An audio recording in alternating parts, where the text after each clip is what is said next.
So, ngayon po ay darako po tayo sa ating sa salita ng ating Panginoon. Ang pag-usapan po natin, the power of self-control. Though ang ating topic po is teachable person, no, nung nakarang Sabado tayo, ang ibig po sabihin ng teachable, you are willing to learn, to be corrected, to be disciplined. Now, ang discipline po ay binigay din po sa atin ng Panginoon. Hindi actually po no, kundi lang matigas ang ulo natin. Sabi nga po natin sa mga sermons natin mga pastors, Saturday and Sundays, Sunday, na ano po natin, na ang mga magulang po natin, lalo na po nung panahon namin, kung di ka makuha sa salita or sa tingin, mapapalo ka. So, same thing sa Lord, sa pinag-aaralan po natin sa salita niya, kung di ka makukuha sa 2 Timothy 3:16, yung all scripture is God-breathed and useful for teaching, correcting, rebuking, and training, mapupunta tayo sa Hebrews chapter 12, no, for 11, yung pong about sa discipline. Ang discipline po doon is winiwitli na latigo.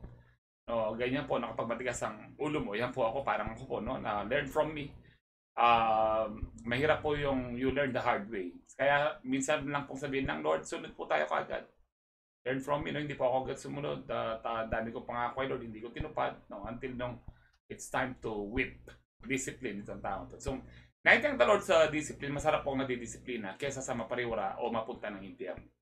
Yun po yung pasasalamat natin sa Lord. At higit po sa lahat, kapag ikaw ay nadidisiplina, ikaw ay anak ng Diyos. Those whom I love, I rebuke and discipline. Sabi po ng Lord. Maging sa Hebrews 4:11, sinabi niya yung those whom I discipline and I rebuke and discipline, yung mga iniibig ko, sabi ng Lord sa Revelations 3:19 naman po yun. So, kung kung anak tayo ng Diyos, mahal tayo ng Lord, tayo po dinidisiplina. Sabi po ng Hebrews, kung di tayo dinidisiplina, no, hindi tayo legitimate, not true sons and daughters at all. So, salamat po sa Panginoon. At pero maganda na po, madisiplina tayo. Dalawang klase pagdidisiplina, sa salita ng Diyos or no, sa ano po, whipping. But anyway, kung tayo po yung mga anak ng Diyos, binigyan din tayo ng self-control. Ang self-control po, kalakip po yan sa gift of the Holy Spirit sa Galatians 5:22-23 na sinabi ko doon, the gift of the Holy Spirit is love, joy, peace, patience, goodness, kindness, faithfulness, gentleness, self-control. So, panguli po lahat. Ibig sabihin po yan, the fruit, no, isa lang po ang fruit ng that is the fruit of the Holy Spirit na nandun po lahat ng sangkap na love, joy, peace, patience, goodness, kindness, faithfulness, gentleness, self-control. So kasama po siya. Kung meron kang love, meron kang self-control. Meron kang love, meron kang gentleness, meron kang faithfulness, lahat po. Hindi mo pwedeng, meron lang akong love, wala akong self-control. Hindi po. Kasama po yan. Package po yan, nung binigay po yung gift sa atin ng Holy Spirit. So, there is power no, kapag ini-exercise po natin ang ating self-control or self-discipline. Meron pong, no, ang self-control sa ibang salin po is self-discipline. Dito po sa 2 Timothy 1:7, which is very familiar verse about fear, ano ngayon po, ang bibigyan natin din yung self-discipline or self-control. Sabi diyan, for God gave us a spirit not of fear, but of power and love and self-control. O sa ibang salin po, sound mind or self-discipline. So mas pinili ko po itong ESV na nandito po yung word niyang self-control. Dahil napakahalaga po na kung minsan ang pinagpipray natin, Lord, kontrolin mo ko, na gano'n, no?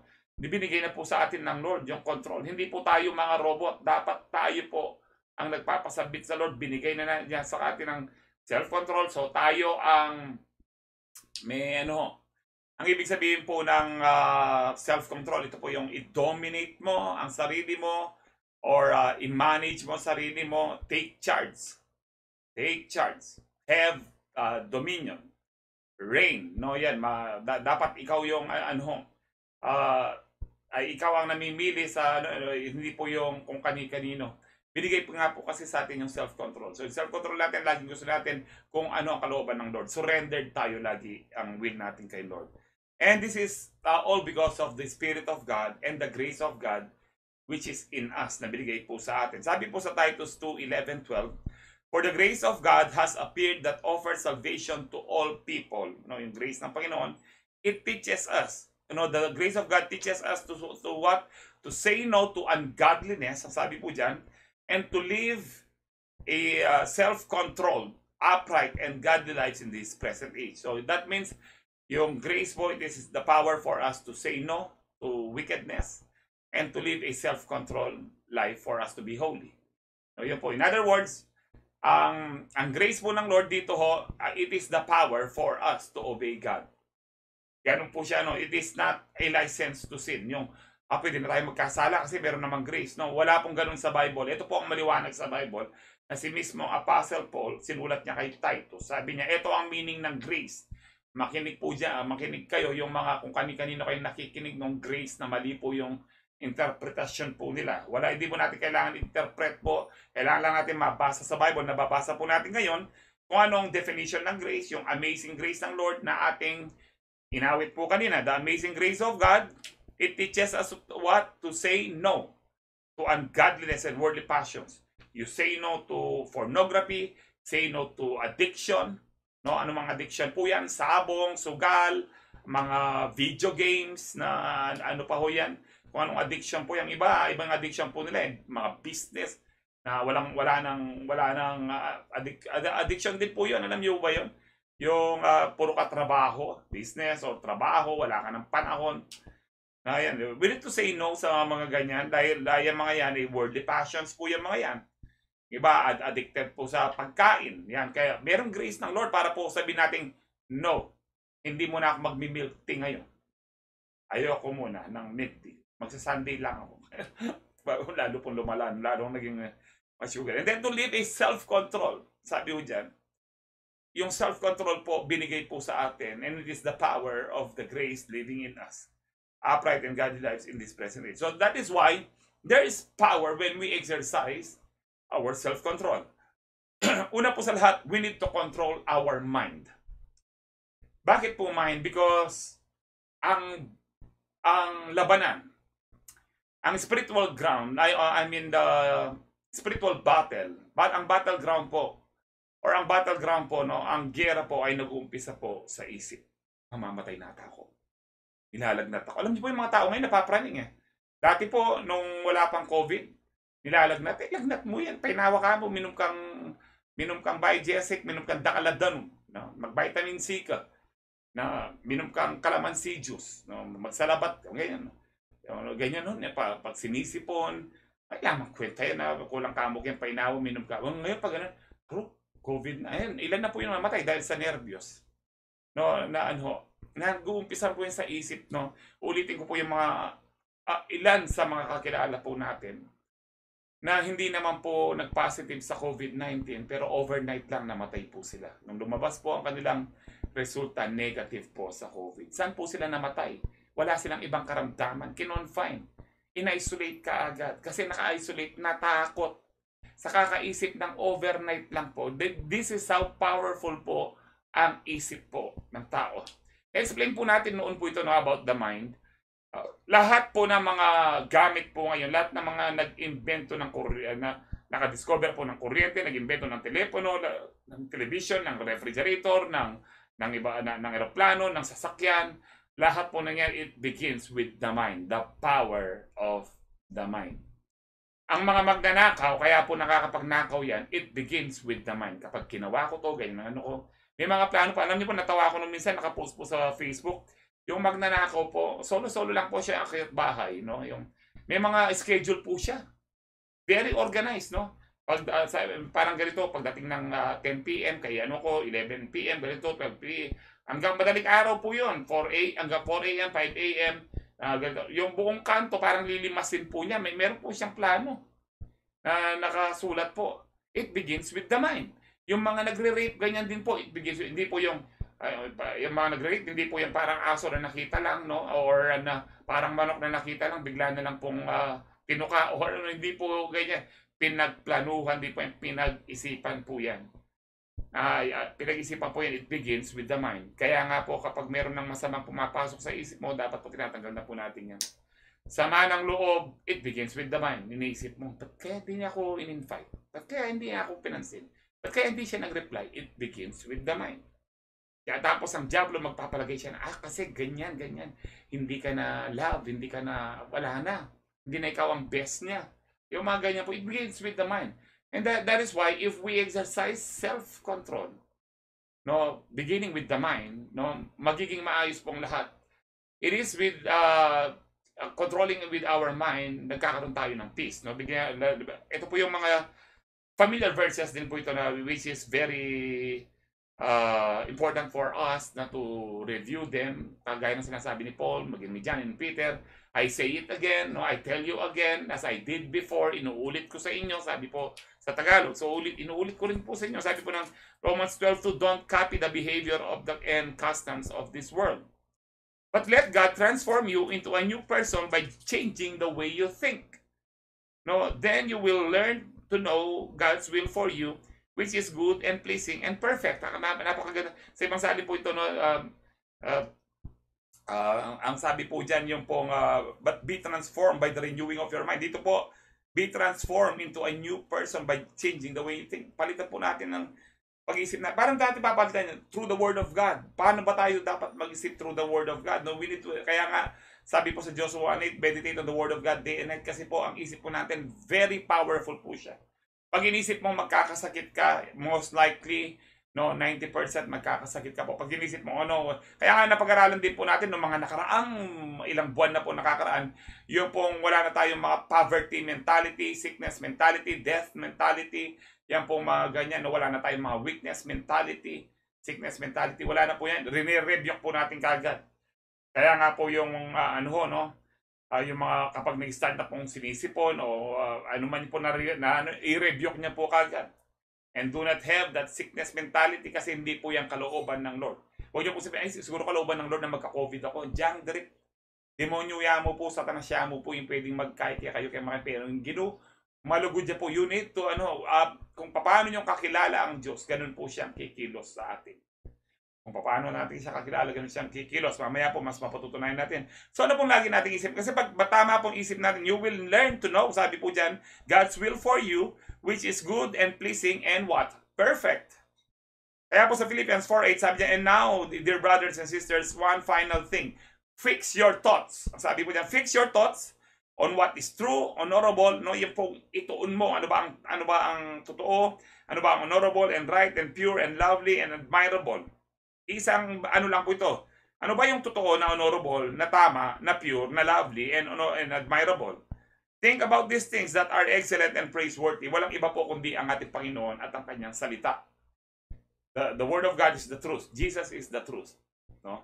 It may be a fact na ganito po ang nangyayari sa ating pong kapaligiran, but the truth is hindi tayo pababayaan ng Lord. It may be a fact na meron po kayong karamdaman, but the truth is pinagaling na tayo ng Lord. It may be a fact na parang kulang ang pera po natin, but the truth is the God is our provider at hindi po siya magkukulang. It may be a fact na meron ka ng nararamdaman sa iyong katawan, parang nanglalambot ka, but the truth is God is the strength of your heart. Amen. It may be a fact na nag-iisa po kayo sa buhay, pero hindi talaga kayo nag-iisa. The truth is, God is always with you. He is our Emmanuel, our God who is with us. Hindi lang siya with us, but He is also in us.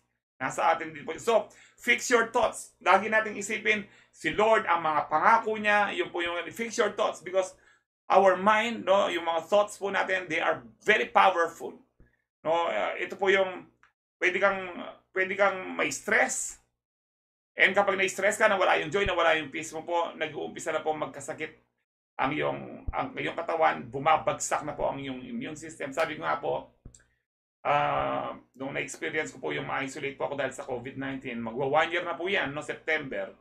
No, September po last year, magwa 1 year na, praise God. God is so good po talaga. Sabi ko, napag-aralan ko po sa aking pagkaka-isolate, no? Halos lahat po ng sintomas nasa akin din po, no? Napag-aralan ko po sa aking pagkaka-isolate nung na-COVID po ako. Mamamatay ang tao dahil sa kakaisip niya na nakakamatay ang COVID-19. Sa nervyos. Saka sa kakaisip niya, saan kaya kukuha ang pamilya ko ng pambayad nito? Na kung araw-araw, ngayon daw po, nasa 50,000 ang hinihingi po nila every day. Dati po nung ako po every other day lang. Sa bagay sa akin po kaya every other day lang tinanggihan ko po yung mamahal po nilang gamot na katulad ng Remdesivir.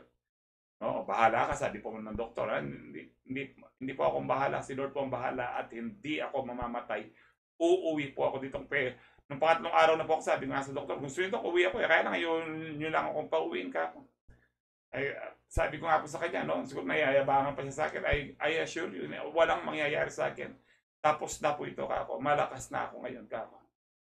Bagamat nanghihina pa po ako nun, pero declaration ko malakas na po ako. Yung gusto nyo, pauwi nyo ako. Kasi po talagang nakakabagot po na ikaw lang mag-isa. Napakabagal po ng oras kapag ikaw lang mag-isa. At wala akong bintana, walang fresh air.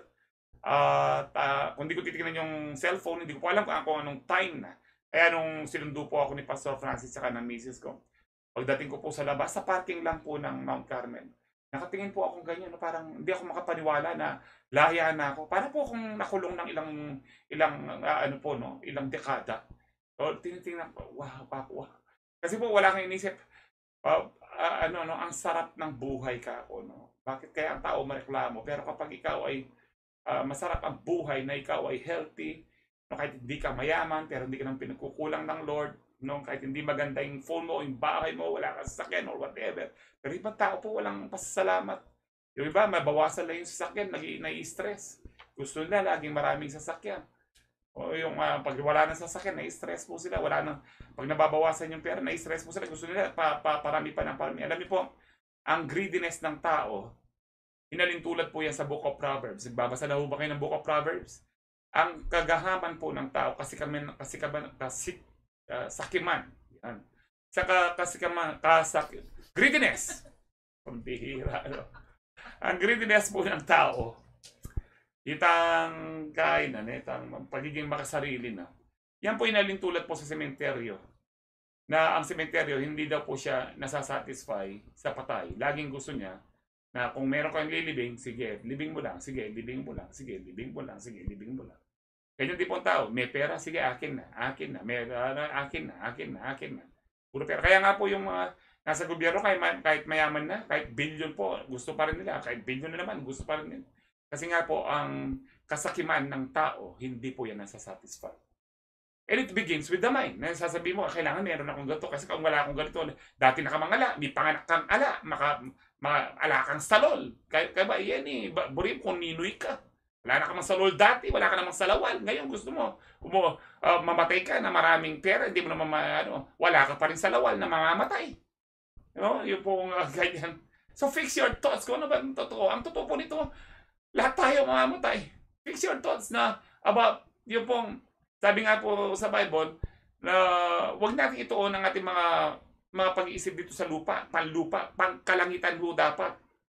So, hindi po, may mga nagpipreach po na dapat nasa lupa pa tayo, panlupa mo na isipin po natin. Hindi po totoo yun. Sa Bible ang sabi po, isipin na natin kung ano ang nasa langit para wag tayong matali po dito sa kaisipan natin. Hindi tayo magkaroon ng bondage po dito, hindi tayo magkaroon ng addiction, no? Or hindi tayo matali sa magandang bahay mo, magandang negosyo mo, magandang sakyan mo. Hindi ka matali sa pleasure ng mundong ito. So Isaiah 26:3, sabi po dito, you will keep in perfect peace, ang sabi dyan, all who trust in you, all those whose thoughts are fixed on you. Kaya nga po, it begins with the mind. Gusto niyo po ng perfect peace? Yung iba, meron kayong peace dahil meron kayong mga milyon. No? Ay, at least meron akong milyon, sila wala. Pero hindi perfect. Yung iba po sa atin, wala tayong milyon, pero perfect po ang peace po natin.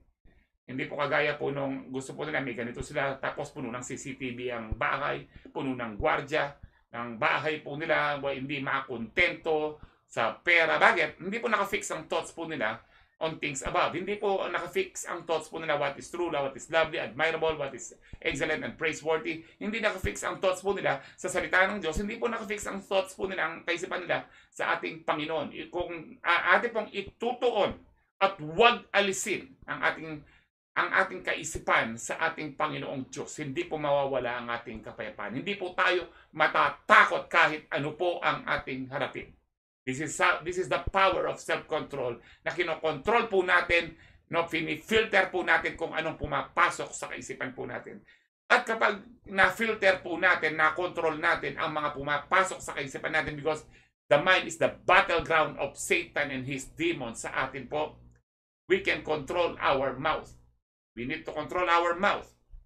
Bakit po? Sa James 3:5-6, sabi niya, likewise, the tongue is a small part of the body, but it makes great boasts. Now, consider what a great forest is set on fire by a small spark. The tongue also is a fire, a world of evil among the parts of the body. It corrupts the whole body, sets the whole course of one's life on fire, and is itself set on fire by hell. Tingnan niyo po ito, ang dila daw po ay para po siyang apoy, na konting spark lang, pwede niyang mag-spark lang po, no? Spark lang po actually. Yung iba, upos ng sigarilyo, nasusunog po ang buong kagubatan. Kung minsan po sa California, ganyan po, no? Kung ilang buwan po nasusunog yan, ilang linggo, maging sa Australia, ganyan po kalaki. Ganun din po ang, ang dila po natin. Kinukorrupt niya ang buong katawan po natin. Buging ang buong buhay natin. Sabi yan, it corrupts the whole body, sets the whole course of one's life on fire. Alam niyo ba, ang ating pong dila, ang ating bibig, yan po ang nagdidirect ng buhay natin. Kung sinasabi mong malas ka araw-araw, no, kahit hindi naman totoong malas, talagang mamalasin ka. Kung sinasabi mong, ay mamamatay na ako, marami pong ganyan, namatay po. Ay, maghihirap kami. You are setting your life. No, you are speaking curse sa iyong buhay. Pag sinabi mong wala ng pag-asa, ayun po yung pero pag sinabi mong mayroong pag-asa, dahil kasama ko si Kristo, mayroong pag-asa habang may buhay, dahil sa Diyos, walang imposible. Dapat po, ganun tayong lumaban dahil mayroon pong power ang tongue. No? Uulitin po natin sa mga pinag-aralan natin, Proverbs 18:21, death and life are in the power of the tongue, and those who love it will eat its fruit.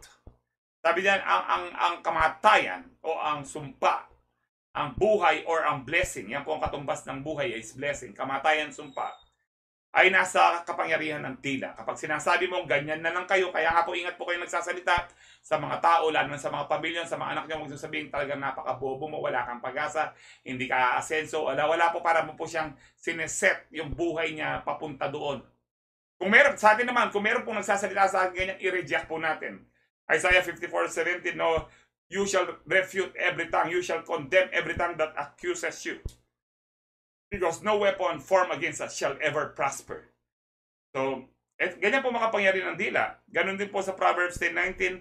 Sabi niyan, too much talk leads to sin. Sa sobrang daldal po, kaya po kontrolin natin ang bibig po natin. Sobrang, alam niyo po, sabi niyan, be sensible and keep your mouth shut.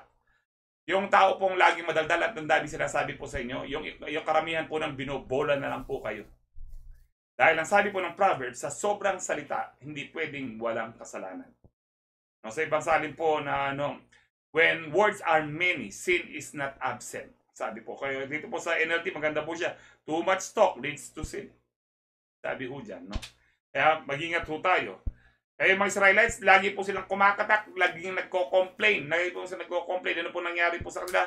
Yung mga matatandang Israelites, no, more than 2 million sa kanila, namatay lang sa disyerto. Bakit? Sa Numbers 14:28, ito pong nagreklamo. Sabi po ng Panginoon, so tell them, sabi po ng Lord kay Moses, as surely as I live, declares the Lord, I will do to you the very thing I heard you say. Gagawin ko mismo. Sabi dyan, I will do to you the very thing I heard you say. Gagawin ko mismo ang mga bagay-bagay na binibigkas nyo o sinasabi nyo. Kaya sinasabi mo, pinagpala na ako ng Lord, niligtas na ako ng Lord, pinagpala na ng Lord ang aking negosyo, pinagpala na ng Lord ang aking pamilya, iniingatan kami ni Lord, dapat po at salamat sa Lord dahil si Lord ay mabuti. Pero sinasabi mo, ewan ko kung ano yung kami ni Lord, ewan ko kung tutugon si Lord, wala po. Siguro, hindi kami mahal ni Lord. Talaga po yan pong maraya. Sabi ng Lord, gagawin ko mismo ang mga sinasabi mo sa mga bibig mo. Maliwanag po ito, Numbers 14:28, tsaka po yung Proverbs 18:21 na madalas po nating sineshare po sa atin. So if we want to enjoy life, kontrolin po natin ang pumapasok sa isip po natin at lumalabas sa bibig po natin. 1 Peter 3:10, sabi diyan, for the scriptures say, if you want to enjoy life and see many happy days, gusto nyong long, happy, abundant life, keep your tongue from speaking evil and and your lips from telling lies. Huwag ka nang magsinungaling, kapatid. Huwag ka nang magsalita ng hindi maganda, ng mga bitterness o magsumbong kung kanino, ay ganyan si ganyan ang ugali niya, ganito. Keep your tongue from evil. Keep your tongue from telling lies. O ano, kapag tayo po nakakilala na sa Lord, wala na dapat sinungaling. Wala na rin po yung naninira ng kapwa o kahit po sabihin yung totoo, pero wag na kayong magkwento ng sama ng loob. Keep your tongue from telling lies. Kung gusto niyo humaba ang buhay po ninyo, no? At masaya ang buhay. Kung yung iba, mahaba nga yung buhay nila pero hindi po masaya kanilang buhay, no? Ano po, miserable. So keep your tongue from it. So there's power when we control ourselves, our mind, our mouth, no, our tongue, and of course our action. Kung ano nasa isip po natin, binibigkas po natin, kadalasan niya po ang ginagawa natin. So we need to control our actions. So 1 Corinthians 9:24-27, sabi din, don't you realize that in a race everyone runs, but only one person gets the prize, so run to win. All athletes are disciplined in their training. Lahat po ng disiplinado sila, merong self-control. Alam niyo ba, no? Yung pong, kung minsan once a week lang, ano po nila, araw-araw, maghapon po, tinitrain nila, limbawa, boxing, track and field, or cycling, kung ano man po yan. Ano po, no, yung gold medalist po natin, anong pangalan po nun? Yun. Alam niyo na po siya, no? Gumano po yung kanyang training po yan, araw-araw po. Nag-umpisa po yan sa pag-iigib, no? Ngayon po, gold medalist, ngayon po, milyonarya po siya, nakailang milyon po siya na mga donation sa kanyang buhay, no? Sa kanyang pagkakapanalo. Bakit po? Hindi po naging madali yun. Yung sabihin natin, no? Yung sabihin natin na sa salita natin, ang swerte niya, kaswelo na, no? Marilya ka mo. E di mamot na ka naman timbayan, kay gawin mo drang-drang, no? May mga ganyan po, kaswelo. Nagbuhat lang siya ng gano'n. May mga milyon, may mga ganyan pong mga nakapose, no? Ano lang, yung inggititis, nakakamatay po talaga yan. Imbis na maging masaya ka sa taong umakasenso o pinagpapala, ikaw kung ano-anong bibig mo, keep your tongue from speaking evil. No? Kung gusto mong mabless at humaba ang buhay mo. No? Kaya nga po dito, sabi yan, they do it to win a prize that will fade away. Alam niyo po, yung kanyang kwintas, it will fade away. Ano ba pangalan nun? Heidelin Diaz. Heidelin. Ayun po, si Diaz. Kagulo kay Ken eh. Sabi dito, yung kanyang nakuha pong na ginto na gold medal na galing sa cellphone ng mga Japanese, no? Nakaano ho yun, di ba? Na magaling po talaga yung mga Japanese, no? Mag-fake po yan. Sabi dito, hindi po, but we do it, yung ating self-control, self-discipline, we do it for an eternal prize. Sabi po dyan, no, we do it for an eternal prize. So I run with purpose in every step. Hindi tayo nabubuhay na walang purpose. Magigising sa umaga ba? Basta gusto ko ganito lang. Dapat po may purpose tayo. Huwag niyong sayangin ang buhay natin sa bawat araw. Bawat araw na binibigay po ng Lord na buhay po natin, bigyan po natin ng halaga. Bigyan natin ng magandang purpose. Yung purpose po ng Lord ang mangyari sa ating buhay. Huwag natin sayangin ating buhay sa kakapanood ng Netflix, sa kakababad sa Facebook na maghapon mong hawak ang cellphone mo. No, konting cellphone na naman. Kung konting cellphone na naman, lupa na kang cellphone. Alam niyo po, marami po ang yan na radiation. Yung iba, puro games, yan. Yung mga kabataan, puro games. Kaya may mga namamatay po sa kaka-games. Ano pa nila, kumikita daw sila. Kumikita, no? Pag nakay Lord ka, walang compromise. Yun lamang po yan. Sabi ho dyan, no?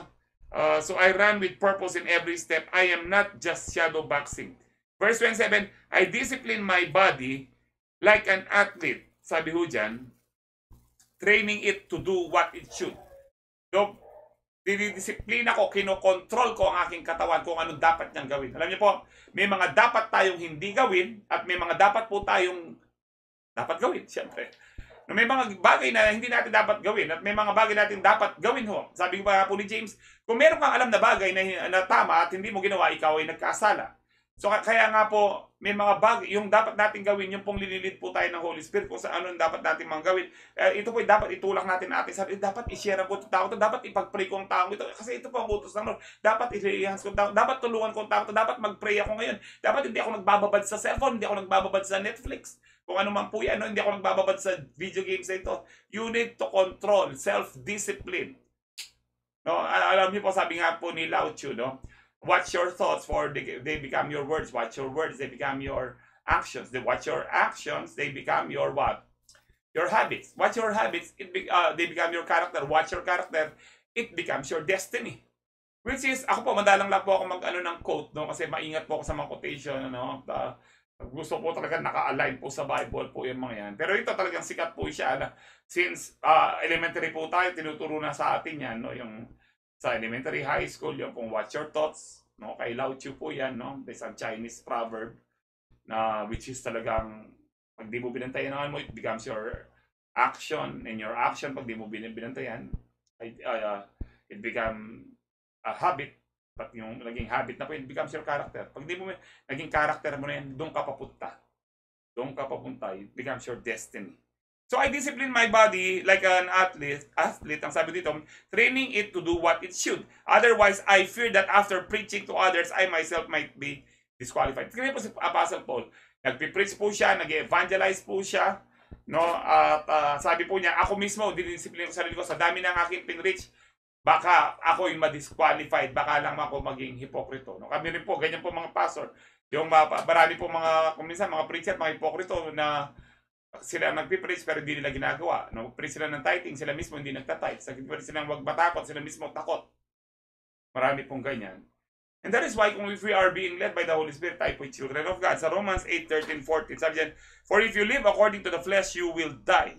No, kung susundin natin ang ating laman, mamamatay ka. Alam niyo po, ang kausap po ni Paul dito, mga Roman Christian. Ano po yung death po dito? Ano yung sinabi niyang you will die?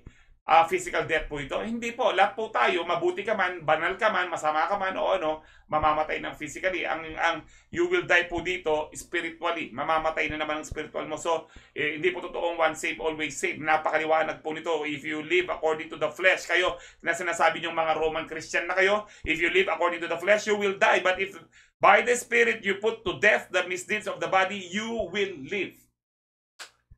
Na pinapatay nyo yung kagustuhan ng laman, you will live. For those who are led by the Spirit of God are children of God. Ganun lang po siya kasimple. Dalawang spirito lang po ang pwedeng mag-lead po sa atin. Na magpa-control po tayo. Magpa-under control po tayo.